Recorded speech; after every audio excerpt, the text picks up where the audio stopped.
Welcome to my master BD SSC 2025 এর special জ্যামিতি suggestion নিয়ে আমি বিশ্বজিৎ কুণ্ডু তোমাদের সাথে। কারণ আমরা জানি যে জ্যামিতি খ বিভাগে 3টি প্রশ্ন থাকে, 2টি প্রশ্নের অ্যান্সার করতে হয়। তার ভিতর 2টি উপপাদ্য থাকে এবং একটি সম্পাদ্য থাকে।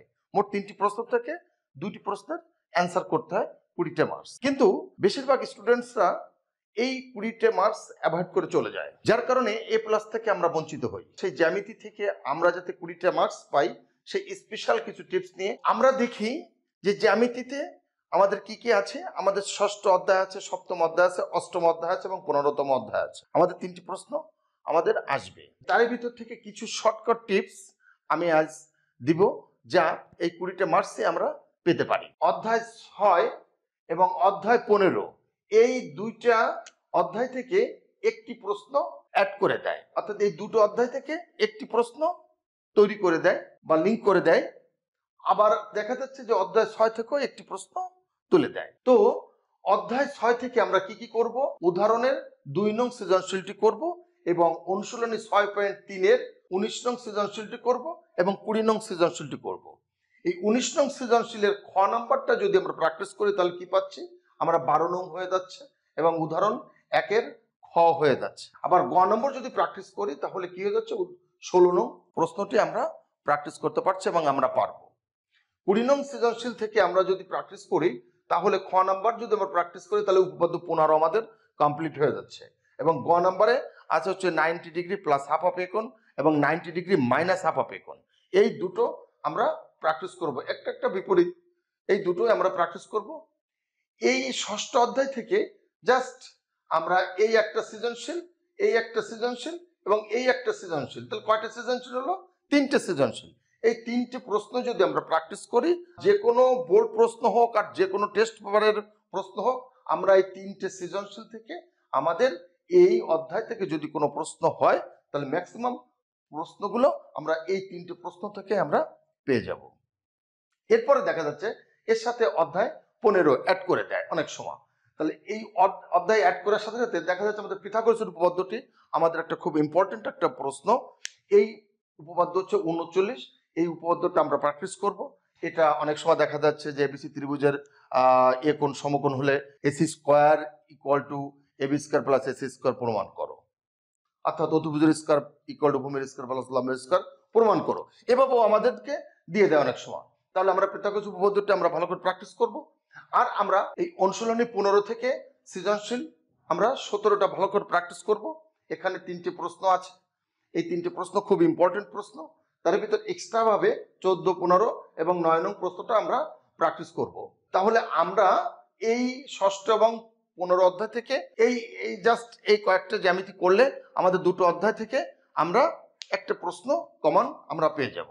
এখন থেকে আমরা এসএসসি 25-এর যে ব্যাচের শিক্ষার্থীরা আছো, এখন থেকে আমরা এই জ্যামিতিগুলো প্র্যাকটিস করব এবং এমন কাজে প্র্যাকটিস করব যেন আমরা 20-তে 20 আমরা পেয়ে যাই। আমরা এরপরে দেখব যে বৃত্ত সম্পর্কিত যে উপপাদ্য থেকে যে জ্যামিতিগুলো আসতে পারে সেটা হচ্ছে অষ্টম অধ্যায়। এই অষ্টম অধ্যায় থেকে আমরা জাস্ট কয়েকটা জ্যামিতি করব এবং আমাদের একটি প্রশ্ন আমাদের বেঁধে যাবে 100% যে আমরা একটি প্রশ্ন আমরা কমন পেয়ে যাব।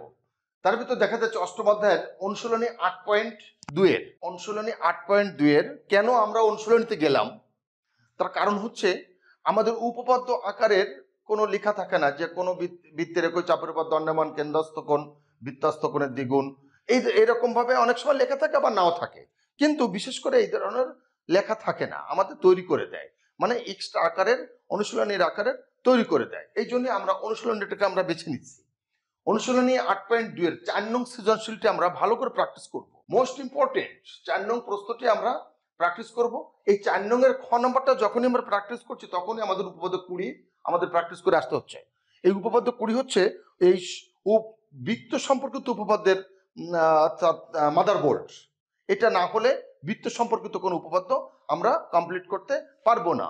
তাহলে যাই করি না কোনো বৃত্ত সম্পর্কিত উপপাদ্য আমরা যদি যে কোনো জ্যামিতি করতে যাই বৃত্ত সম্পর্কিত, সেখানে আমাদের উপপাদ্য 20টা আমাদের প্র্যাকটিস করতে হবে। তো সেক্ষেত্রে আমরা এই 4 নং সৃজনশীলের খ নাম্বারটা উপপাদ্য 20 খ নাম্বার যখনই প্র্যাকটিস করছি তখন আমাদের উপপাদ্য 20 হয়ে যাচ্ছে। আমাদের গ নাম্বারটা যখন প্র্যাকটিস করছি তখন আমরা 1 নং প্রশ্নটির যে প্রশ্নটি আছে সেই প্রশ্নটি আমরা করতে পারছি। তো এই 4 নং প্রশ্নটি আমরা সুন্দর করে প্র্যাকটিস করব।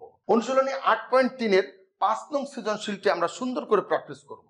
5 নং সৃজনশীলটি আমরা সুন্দর করে প্র্যাকটিস করব। সেখানে খ নাম্বারটা যখনই প্র্যাকটিস করছে আমাদের উপপাদ্য 23 হয়ে যাচ্ছে। আর এই উপপাদ্য 23টা এত ইম্পর্টেন্ট, বিগত সালে দেখা যাচ্ছে এই উপপাদ্য 20 আর উপপাদ্য 23 প্রশ্ন খুললেই দেখা যায় এই দুটো উপপাদ্য যে কোনো একটা আছে। প্রশ্ন খুললেই দেখা যাবে এই উপপাদ্য দুটো যে কোনো একটা আছে।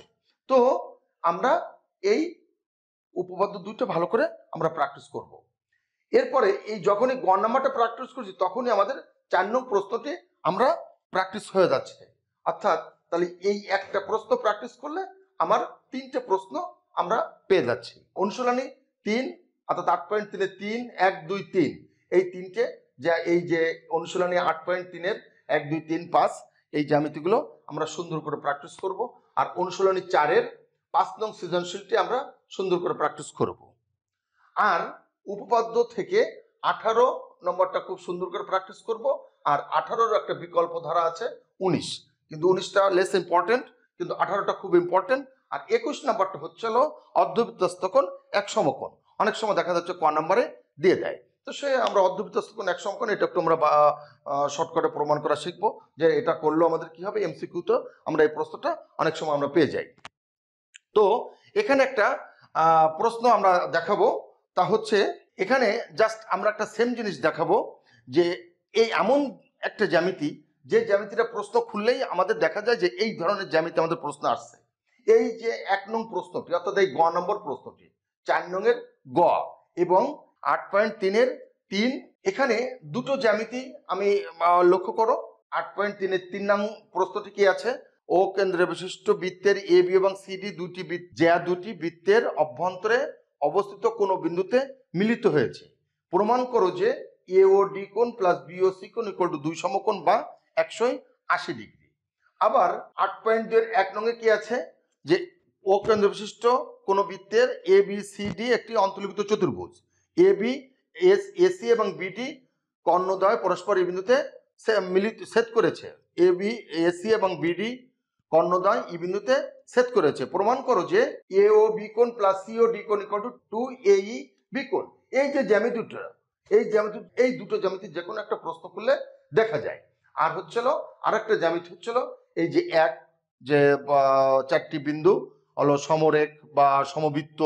আমরা সপ্তম অধ্যায় হচ্ছিল সম্পাদ্য, এই সম্পাদ্য থেকে একটি জ্যামিতি আসবে, তার ভিতর ত্রিভুজ রেখা কোণ থেকে যদি প্রশ্ন সেট আপ হয় তাহলে ক খ দেওয়া যাচ্ছে রেখা কোণ থেকে দিল, গ নাম্বারটা দেওয়া যাচ্ছে অন্তর্বৃত্ত বহির্বৃত্ত পরিবৃত্ত থেকে দিল, অথবা দেখা যাচ্ছে দুটাই হচ্ছিল এখান থেকে দিল, অথবা তিনটাই দেখা যাচ্ছে এখান থেকে দিল।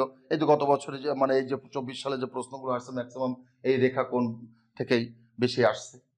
তো দেখা যাচ্ছে কি এই সম্পাদ্য থেকে আমরা 1, 2 এবং 3 মানে ভূমি, তারপরে কোণ এবং অন্তর, অথবা ভূমি কোণ এবং সমষ্টি দেওয়া আছে, ত্রিভুজটি অঙ্কন করো।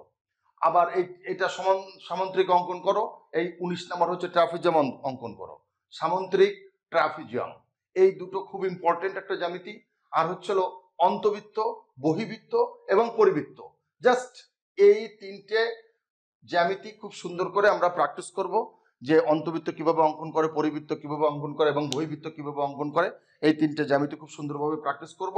আর হচ্ছে উদাহরণ 8.5 এর উদাহরণ 11 নম্বর অঙ্ক, অর্থাৎ কোন বৃত্তের দুটি স্পর্শক অঙ্কন করো যাদের অন্তর্ভুক্ত কোণ 60 ডিগ্রি অথবা 45 ডিগ্রি অথবা 75 ডিগ্রি যাই হোক না কেন, কোন বৃত্তের এমন দুটি স্পর্শক অঙ্কন করতে হবে যার অন্তর্ভুক্ত কোণ দেওয়া থাকে। তো এই শর্টকাট জ্যামিতিগুলো আজ থেকে প্র্যাকটিস করো, দেন যতদিন পর্যন্ত এসএসসি পরীক্ষা না হয় ততদিন পর্যন্ত এই জ্যামিতিগুলো প্র্যাকটিস করো এবং 20 মার্কস কমন পাও। যদি এই 20 মার্কস কমন পাও তাহলে কোনো স্টুডেন্ট 95 প্লাস পেতে একটুও অসুবিধা হবে না।